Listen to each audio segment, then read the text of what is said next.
Jadi sebanyak-banyak darah nifas 60 huruf. 60 huruf. Kebiasaan Ji 40 huruf habis.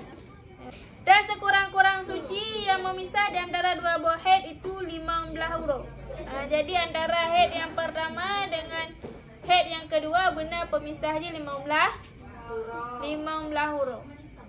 Sekurang-kurang suci. Sekurang-kurang suci antara dua buah haid pertama dengan haid yang kedua benar 15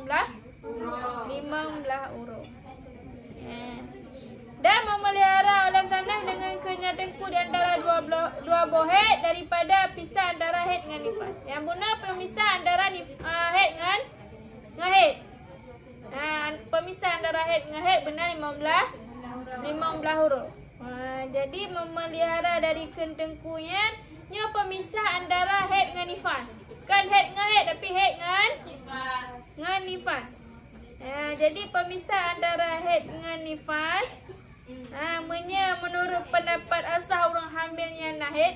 Walaupun tu mukabil asah orang hamil haid, tapi menurut pendapat asah orang hamilnya haid. Walaupun hamil berhaid. Jadi pemisah antara haid dengan nifas menyebab orang hamil haid dan hana mesti truk 15 huruf. Pemisah antara haid dengan nifas hana mesti truk 15 huruf. Ada kurang daripada 15 huruf hana truk 15 huruf cik. Misalnya guna lahir puasa kurang 15 guna kabeh haid.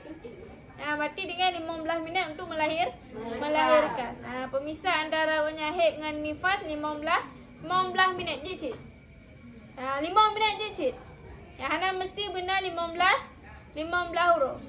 Yang mesti benar 15 huruf pemisah antara haid dengan haid. Antara haid yang pertama dengan haid yang keduanya mesti sekurang-kurangnya 15 huruf. Tapi pemisah antara haid dengan nifas hana mesti 15 huruf. Jadi ada kurang dari 15 huruf. Yang kadang orang berhaid tanggal Isyak tanggal 10. Yang bedah tanggal 15 orang melahirkan. Yang berarti antara antara haid dengan orang melahirkan pada pemisah je 5 huruf hana truk 15 huruf hana apa. Walaupun kurang dari 15 huruf hana apa. Yang hanjit kurang dari 15 huruf pemisah antara haid dengan haid.